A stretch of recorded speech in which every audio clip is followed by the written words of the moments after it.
Hey, I'm Chris with the aerobic group and Fairhaven Runners. Today we're going to chat about the ski-to-ski run leg, some tips and techniques on how to improve your time, training, and overall just how to have more fun. Let's get into it. So the first thing about technique and form on the running leg is that we really want to minimize our braking. So when we're running, a lot of the times we go downhill and we want to lean back and heel strike as a way to break our fall. Instead, what we want to do is stack tall, head over shoulders, over hips, over ankles, nice and tall. We're just going to hinge at the ankles as we go down. It's kind of like a controlled fall, but by doing this, we're going to have less impact into our knees and our hips every time we come down on our heels like this. Instead, we increase our cadence, running a little bit quicker, and we stay stacked. And this is a way that we can absorb impact a lot more than this just jolting up through our body. Your knees are going to hurt way more at the end. So as we run downhill, focus on staying tall, hinging at your ankles, and leaning with the hill like a controlled fall. As far as training goes for the ski-to-ski run leg, we definitely want to make sure that we're spending some time practicing running downhill. We want to make sure that we're starting this well in advance. If we can, at least probably 12 weeks before the race, we want to start getting some time running downhill. For most of us, that can mean doing some hill reps downhill. A lot of us are familiar doing hill reps uphill, but we're going to flip it around and start doing some hill reps downhill. Maybe once or twice a week. It really depends on how much you're running, how much you're training on your own.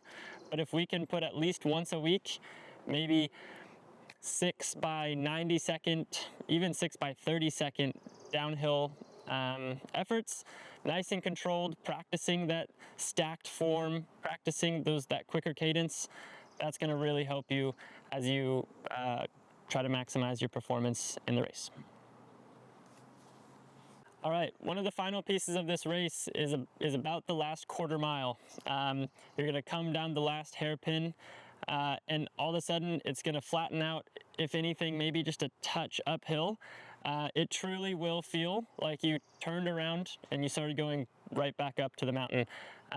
It's a really difficult part of the race because your body is so fatigued and so tired of going downhill so much. It's very difficult to transition into this flat section. So when you get to that point, know you only have about a quarter mile to go, right? You're really not that far away. And one thing that we can all do to relax and reset is try to pull our shoulders away from our ears. So as we fatigue and we come around that turn, we're going to start our shoulders are going to start to crawl up. If we can drop them simultaneously, if we can exhale like we're blowing up a balloon really sharp, that's going to have our lungs contract sharply. It's going to expel all the extra carbon dioxide that we've accumulated as we've fatigued. And the next breath you take in is going to be full of oxygen. So we come around the turn. That next breath, full of oxygen, that quarter mile is going to go by super easy. Your next tip to maximize the run leg of the ski-to-ski is going to make sure that you're staying warm. So on your way up the mountain, you're going to go up with your 2 skiers, probably your cyclist and yourself. Drop your cyclist off at the bottom of the hill and head up the mountain well before 7:30 start. Your cross-country skier is going to go, your downhill skier is going to have their leg, and this whole time, you're going to want to stay warm. So I suggest you bring a bag of clothes so that you can stay warm and also exchange the bag to your skier when you get the wristband.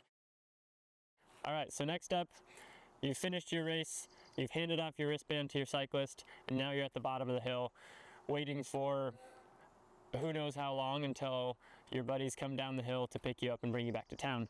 So make sure at the bottom you definitely have a bag of stuff. A lot of the same stuff that you'd want at the top, you'll want at the bottom.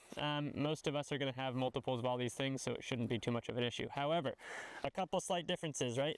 At the bottom, we don't know how long we're going to be there, and we don't know what the weather's going to be like. Have a rain jacket, right? Have something to keep you warm and dry in case the weather turns on us. Easy to pack, keeps you dry. You need to have it.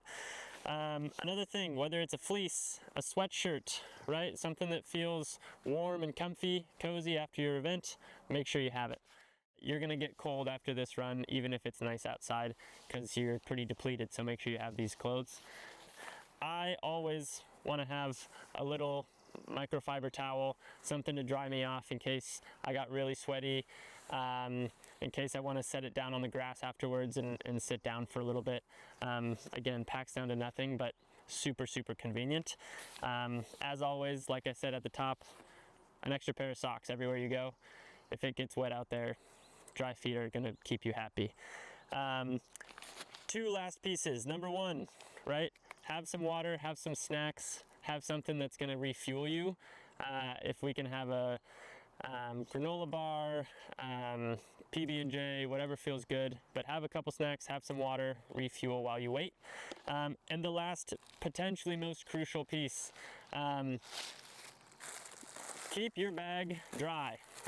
While you're up at the top, if there's a bunch of rain, a trash bag is a simple way to store all your stuff at the bottom. Just make sure you write your name on it so that everyone knows this is your bag at the bottom.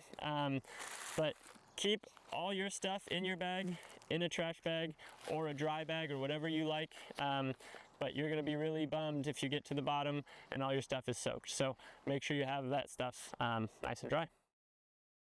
One final thought for you guys. As we go downhill, let's try to make sure that we can hug the inside of each corner.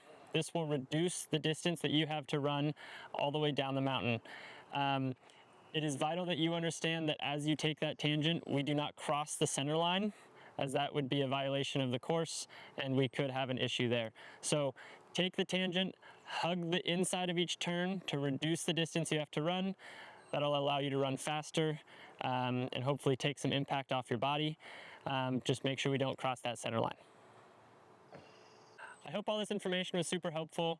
If you have any other questions, feel free to check out the Ski2Sea website, pop into the Fairhaven Runners store, ask our staff any questions you have, or reach out to me at theaerobicgroup.com. Until then, happy training and good luck.